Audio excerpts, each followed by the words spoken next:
Good morning, students. Now we are going to solve the exercise problems. In the exercise problems, up to 4 problems has been solved by me.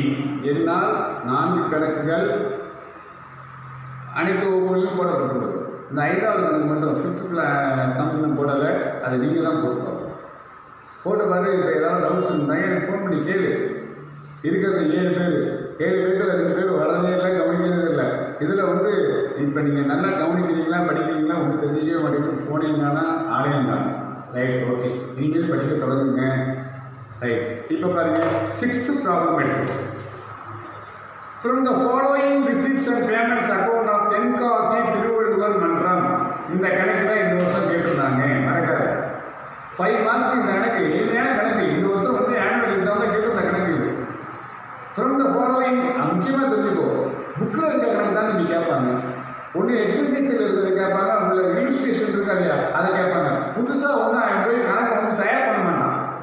புக்கே எடுத்துக்குவான், பேரை மாற்றுவான். சமயத்தில் சோம்பேறி என்ன செய்வான், என்ன மாதிரி சோம்பேறி என்ன செய்வான், பேரையை மாற்ற மாட்டான், ஆளையே மாற்றணும். மறக்காது. இப்போ கணக்கு எடுத்துக்கோ. 6th one, from the following receipts and payments account of Tenkasi Thiruvalluvar மன்றம், prepare income and expenditure account for the year ended 31st March 2019. Correct? Income and expenditure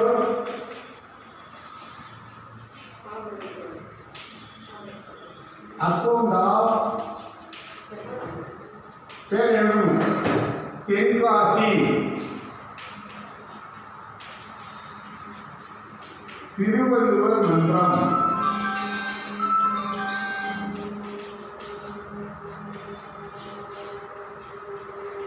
Thiruvalluvar மன்றம்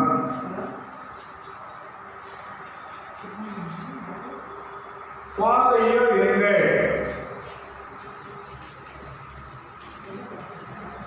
For the year ended 31st March 2019. மறக்காதே, இது ரொம்ப முக்கியமான கணக்கு இல்லை. இந்த கணக்கு தான் அடிக்கடி கேட்குறான். அவங்க பேர் பிடிச்சிருப்பாங்க. திருவள்ளுவர் எல்லாத்தையும் தெரிஞ்சு. அதனால திருவள்ளுவர் மன்றத்தை கணக்கு தான் அவன் அடிக்கடி பார்க்குறான், புக் எடுக்கிறான், டக்குனு திருப்புறான். அந்த கணக்கு தான் வருஷம் கேட்குறான். இது 5 மார்க்ஸ் தான் கேட்டுக்கிறாங்க, இந்த வருஷம் கேட்டுக்கிறாங்க. அப்போ அழகாக டைட்டில் எழுதணும். Income and expenditure account of Tenkasi Thiruvalluvar Mandram for the year ended 31st March 2019. அதெல்லாம் நீங்கள் போர்டில் தான் போட்டு போகிறேன். அதனால் நான் இந்த போர்டில் போட்டுருக்கேன்.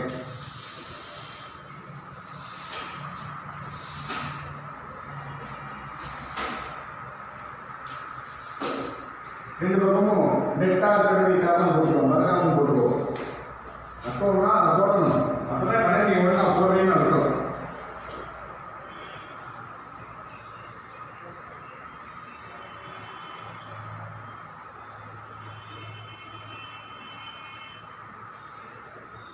டேட்டெல்லாம் ஒன்றும் போட வேண்டாம். 2 பக்கம் சொல்லியிருக்கா இல்லையா? டெபிட் சைடு என்ன இருக்கணும்? எக்ஸ்பெண்டிச்சர். Credit side income. மறக்கா எழுதணும். அழகாக ஃபின்ஸுக்கு அண்டர்லைன் பண்ணிக்குவோம். ஓகே, இப்போ கணக்கு பாரு. நான் எனக்கு இந்த ரிசிப்ட்ஸ் அண்ட் பேமெண்ட்ஸ் அக்கௌண்ட் கணக்கு இன்கம் எக்ஸ்பெண்டிச்சர் அக்கௌண்ட் தயார் பண்ணால் ஃபஸ்ட்டு பாயிண்ட் என்ன சொன்னேன்? தொடக்க இருப்பை விட்டுவிடு, இறுதி இருப்பை விட்டுவிடு. சொன்னமா இல்லையா? இப்போ பாருங்க, ஃபர்ஸ்ட் எடுத்தோன்னே என்ன பாருங்க, டு பேலன்ஸ் பிடி opening balance, cash in hand விட்டுவிடு. ஓகே, அடுத்தது டு இன்ட்ரெஸ்ட் ரிசீவ்டு. இப்போ தெளிவாக தெரிஞ்சுக்கோ. ரிசீப்ட்ஸ் அண்ட் பேமெண்ட்ஸ் அக்கௌண்ட்டில் ரிசீப்ட் சைடு இருக்கிறது. ரிசீப்ட் சைடு இருக்கிறதெல்லாம் அந்த ரிசீப்ட் சைடு டெபிட் சைடு இருக்கு, அது இன்கம்ல வரும். இங்கே கிரெடிட் சைடில் வரும், மறக்கக்கூடாது. அங்கே டெபிட் சைடா, இங்கே கிரெடிட்ஸ். இங்கே இருக்கிற அந்த கிரெடிட் சைடா, இங்கே டெபிட் சைடு. இப்போ ரிசீப்ட்ஸ் என்ன பண்ணுறது வரது வாய்ப்பு இருக்கு, கிரெடிட் சைடு. ஃபர்ஸ்ட் ஒன் படி to interest received 5,000 by interest. Income side எழுதணும். இன்ட்ரெஸ்ட் ரிசீவ், இன்ட்ரெஸ்ட் ரிசீவ் எவ்வளோங்க? 5,000 outer transfer. Okay, next to by subscription. ஏற்கனவே சொல்லியிருக்கோம் நம்ம சொல்லும்போதே சப்ஸ்கிரிப்ஷன் இதெல்லாம் என்ன சொல்லியிருக்கோம்? ரெவன்யூ ரிசீவ் சொன்ன மாதிரி ரெவன்யூ ரிசீவ்ஸ்னா இங்கே தான் வரும்.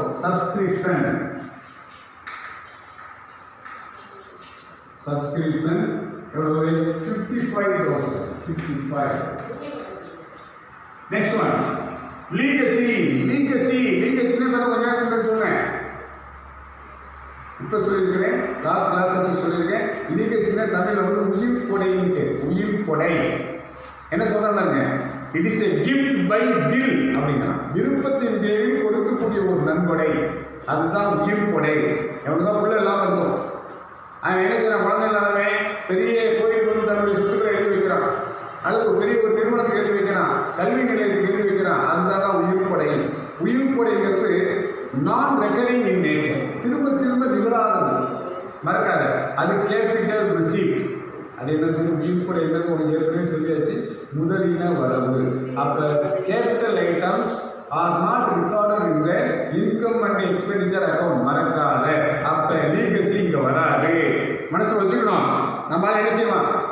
அப்பா சார் சொன்னாங்க ரிசிப்ட்ஸ் இங்கே இருக்குது, அந்த ரிசிப்ட்ஸ் எல்லாம் இங்கே டெபிட் சைடு இருக்குது, அங்கே கிரெடிட் சைடு இருக்குன்ட்டு அதை வரிசையாக எடுத்து படிக்கணும். மறந்துடக்கூடாது. ஓப்பனிங் பேலன்ஸ் எடுத்துக்கணும், ரெவன்யூ ஐட்டத்தை மட்டும்தான் எடுத்துக்கணும், கேபிட்டல் ஐட்டத்தை எடுத்துக்கணும். அப்போ இந்த இடத்துல கேபிட்டல் ஐட்டம் இது லீகசி. அடுத்தது பாருங்க, என்ட்ரன்ஸ் ஃபீஸ் நுழைவு கட்டணம். இதை லாஸ்ட் கிளாஸஸ்ல நான் சொல்லும்போது நுழைவு கட்டணங்கிறது நீ ஒரு அமைப்புல என்றாரிய உனக்கு வந்து அட்மிஷன் ஃபீஸ் ஆக என்ட்ரன்ஸ் ஃபீஸ்னு போடுவாங்க. இட் மே பி அங்கேயும் சொன்னேன். Capital receipt or revenue receipt, அது முதலீன வரவாக இருக்கலாம், வருவாயின வரவாக இருக்கலாம். உன்னுடைய கணக்கில் அது கேபிட்டல்னு சொன்னாதான் அது கேபிட்டல், ஒன்றுமே சொல்லலையா அது ரெவன்யூ. மறந்துடாத, மனசில் வச்சுக்கோ.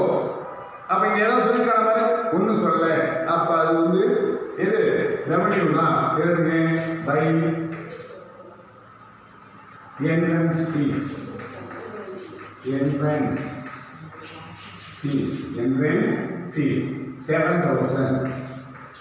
Okay, next sale of furniture எவ்வளவு? ஒரு நம்மகிட்ட இருந்த ஒரு சேர் டேபிள் இருக்கு, உடஞ்சி போயிருக்கு, பழசா போயிடுச்சு. நம்ம என்ன செய்யறான்? பழசு புதுசு வாங்குறான். எவ்வளவு கொடுத்துருக்கிறான்? 16,000 கொடுத்துருக்கான். பிராக்கெட்லேயே கொடுத்துருக்காங்க பாருங்க, நூற்றி வேல்யூ. அந்த ஃபர்னிச்சரோட 8 மதிப்பு 17,000. அப்போ 17,000 மதிப்புள்ள ஃபர்னிச்சரை 16,000 விற்கிறான். அப்போ ப்ராஃபிட்டா லாஸா? லாஸ். அப்போ லாஸ் ஏற்கனவே சொல்லியிருக்கோம். ஒரு விலை சொத்தை விற்பதால் கிடைக்கக்கூடிய லாபம் அல்லது நட்டம் வருவாய் செலவின கணக்கில் தோன்றும். லாபமாக இருந்தால் இன்கம் சைடும், நட்டமாக இருந்தால் எக்ஸ்பெண்டிச்சர் சைடு வரும்னு சொன்னோம். இப்போ நம்ம கணக்கில் நஷ்டம் தானே, அப்போ அதை எக்ஸ்பெண்டிச்சர் சைடில் லாஸ்ட்டில் அப்புறம் எழுதிக்கலாம். ஓகே, இப்போ ரிசிப்ட்ஸ் எல்லாம் எழுதிட்டோம். பேமெண்ட்ஸ் செலவான ஒரு எக்ஸ்பெண்டிச்சர் சைடில் தான் வரும். அப்போ டூ சேலரிஸ் 20,000.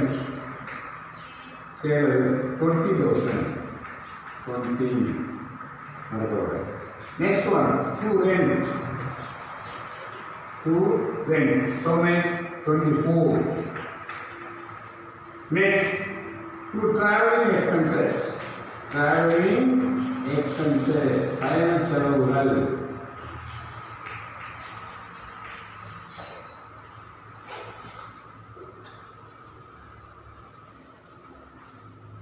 பயண செலவு 2,000. Next, printing and stationery. அச்சு எழுது பொருள். printing and stationery.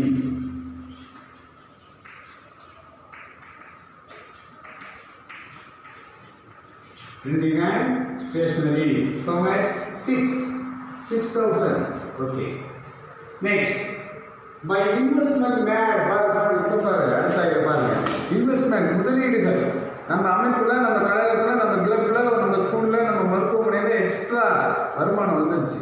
நம்ம அந்த வருமானத்தை தூக்கி பெரிய நிறுவனத்தில் முதலீடு பண்ணுறோம், ரிலையன்ஸ் மாதிரி பெரிய இடத்துல முதலீடு பண்ணுறோம். அப்போ இன்வெஸ்ட்மெண்ட் மேட் முதலீடு உருவாக தானே, ரெக்கரிங் நேச்சர் தானே. அப்போ அது கேபிட்டல் ரிசீவ், அதுவும் இந்த கணக்கில் வராது. மறக்காத, லீகசி வராதுன்னு நம்ம சொன்னோம். இங்கே என்ன சொல்லுவோம்? இன்வெஸ்ட்மெண்ட் மேட் வராது, முதலீடுகள் வரவே வராது. மனசில் வச்சுக்கோ.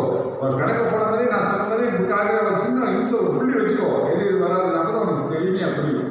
அப்போ அது வராது. அடுத்தது, sports equipment purchase, sports equipment. Okay, இதை சொல்லும்போது சொல்லிட்டேன். ஸ்போர்ட்ஸ் மெட்டீரியல்ஸ் இருக்குது, ஸ்போர்ட்ஸ் எக்யூப்மெண்ட் இருக்குது. டேபிள் டென்னிஸ் விளையாடுறியா, உனக்கு டேபிள் வேணும், பால் வேணும். மறக்காது, பால் வேணும், பேட் வேணும். இந்த பாலும் பேட்டும் ஸ்போர்ட்ஸ் மெட்டீரியல்ஸ், விளையாட்டு பொருட்கள். அந்த டேபிள் இருக்கா இல்லையா, அது என்னது? ஸ்போர்ட்ஸ் எக்யூப்மெண்ட், சாதனம். நல்லா கேட்டுக்கோ. ஸ்போர்ட்ஸ் மெட்டீரியல்ஸ் வாங்கினாக்கா அது ரெவன்யூ எக்ஸ்பெண்டிச்சர். ஸ்போர்ட்ஸ் எக்யூப்மெண்ட்ஸ் வாங்கினாக்கா அது கேபிட்டல் எக்ஸ்பெண்டிச்சர். மறக்காத. அப்போ ஸ்போர்ட்ஸ் எக்யூப்மெண்ட் என்ன? Capital expenditure. அது இங்கே வரவே வராது, மனசில் மீண்டும். அப்போ அது வராது. அடுத்தது by balance meeting, closing balance, அது வராது. அப்போ நம்ம கடையில் இந்த கடையில் வராது எது? ரிசிப்ட்ஸ் எது வரல? லீகசி, உயிர் கொடை, அது முதலின வரவு இங்கே வராது சொல்லிட்டு. அடுத்த இன்வெஸ்ட்மெண்ட் மேன், அது முதலீடு செலவு, அதுவும் வராது. ஸ்போர்ட்ஸ் எக்யூப்மெண்ட் பர்ச்சேஸ், அது முதலீடு செலவு, கேபிட்டல் எக்ஸ்பெண்டிச்சர், அதுவும் வராது. தம்பி அவ்வளோதான். ரொம்ப எளிமையாக 5 மார்க்ஸ் எப்படி கேட்குறாங்க? ஒவ்வொரு 4 வரும், இந்த ஒவ்வொரு 4 வரும். உனக்கு என்ன தெரியும்? கூட்டம் இருக்கிறதுனால தெரியும். நம்ம எடுமாடிக்கலாம், கூட்டம் தெரியாது, கழுத்தம் தெரியாது, இருக்கிறது தெரியாது, ஒருத்தர் அதனால கணக்கு தப்பாக போடுறது. இந்த லீவு நாள் சும்மா வெட்டியாக உட்காந்துருந்தா அந்த வாய்ப்பெல்லாம் படுறான்னு சொன்னேன். வரட்டும், கிளாஸுக்கு வாங்க, 14 வாய்ப்பாக கேட்குறேன். அப்போ தான் அடங்கு. எல்லா டிவி பார்க்குறது, அது பார்க்குறது, ஸ்டேட்டஸ் போடுறது மட்டும் குறைஞ்ச கிடையாது. ஸ்டேட்டஸ் 20 நாள் முன்னாடி சொன்னாங்க அம்மா ஸ்கூலில். பாருங்க, இப்போ பாருங்க, இன்கம் அண்ட் எக்ஸ்பெண்டிச்சர் அக்கௌண்ட் பாருங்க. இது டெபிட் சைடு, இது கிரெடிட் சைடு. இப்போ கொஞ்சம் நேரம் சொல்லணும் என்ன? If the credit side is more then the debit side, it is called surplus. If the credit side is more then the debit side, if the credit side is more than the debit side, it is called surplus. If the debit side is more than the credit side, it is called deficit. உபரி அல்லது பற்றாக்குறை. மறக்க பார்த்தாவே தெரியும். Rafah சொல்லி மனசுல 20, 20, 40, 46, 52. இங்கே 55, 60, 67. அப்ப என்ன சொல்றது? அதிகமா இருக்கு, கிரெடிட் சைடு தான் அதிகமா இருக்கு. அப்ப மேலும் கிரெடிட் சைடு கூட்டி 67, இங்கே 67 போட்டுக்கோ. 20, 40, 46, 52. ரஃப் ஒரு மாதிரி தான். 67, 52 போச்சுன்னா மீதி எவ்வளவு? 40, 46, 52. இப்போ எதை விட்டுட்டோம்? இப்போ கணக்குடைய தொடக்கத்தில் நான் சொன்னேன், அது மறந்துட்டீங்க பார்த்தீங்களா? இப்போ நானும் மறந்துட்டேன், நீங்களும் இப்போ கிளாஸ் தான் நீங்கள் கேட்க மறந்துருக்கீங்க. என்ன சொல்லி சொன்னேன்? Sale of old assets, sale of furniture. ஃபர்னிச்சருடைய அடக்கோட 17,000. அது என்ன விலை விற்கிறோம்? 16,000. 17,000 மதிப்புள்ள ஃபர்னிச்சர் 14,000 விற்கும்போது நமக்கு என்ன ஆகுது? லாஸ் வருதா இல்லையா? இந்த லாபத்துக்கு விற்றுருந்தா அது இன்கம் சைடு வரும், நட்டத்துக்கு விற்றுருந்தா அது எங்கே போகணும்? இப்போ டெபிட் சைடு வந்து சொல்லுமா இல்லையா? அப்போ debit side to loss on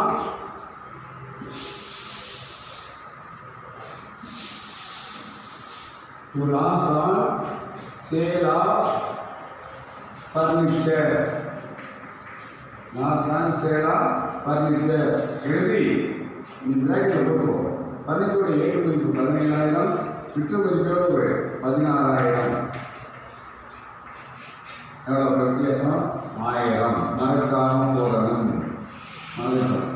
மறக்காம போடணும். 5 மார்க் கணக்கு. ஏதாவது ஒரு விவரம் விட்டாலும் அவங்க மாதம் 2 மார்க் 3 மார்க்கு அப்படின்னு நம்ம ரைட் நல்ல மார்க் எடுத்துனா நாம சிறப்பாகவே எழுதிக்கிறான். நான் கொடுத்துருந்தா அந்த கேள்வி 3 மார்க் கொடுத்துருப்பேன். தமிழ் மீடியம் நடத்துறவங்க தான் அவங்க திருத்துவாங்க. அவங்க என்ன செய்யறாங்க? கீழே வச்சுட்டு தான் திருத்துவாங்க. கீழே அவங்க எழுதின பாயிண்ட்ஸ் கிடையாது, அடிச்சுட்டாங்க 5 மார்க்ஸு. அதனால எழுதும்போது தெளிவாக எழுதணும், மறக்கவே மறக்கக்கூடாது. இப்போ குட்டி போடு.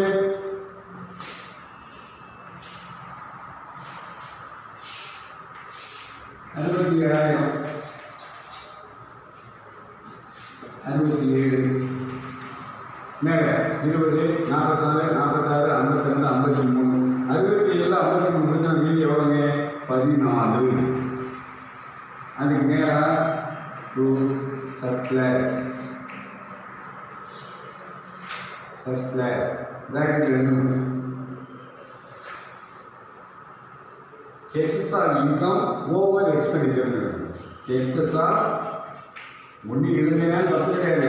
நீ நல்லா கணக்கு போடுறீங்கன்னா இந்த அப்பா நம்மளால நல்லா இருக்கணும். இன்னைக்கு பாருங்க ஒரு செய்தி, முக்கியமான செய்தி. நம்மலாம் பிகாம் படிக்கிறோம், நல்லா கேட்டுக்கிறோம்.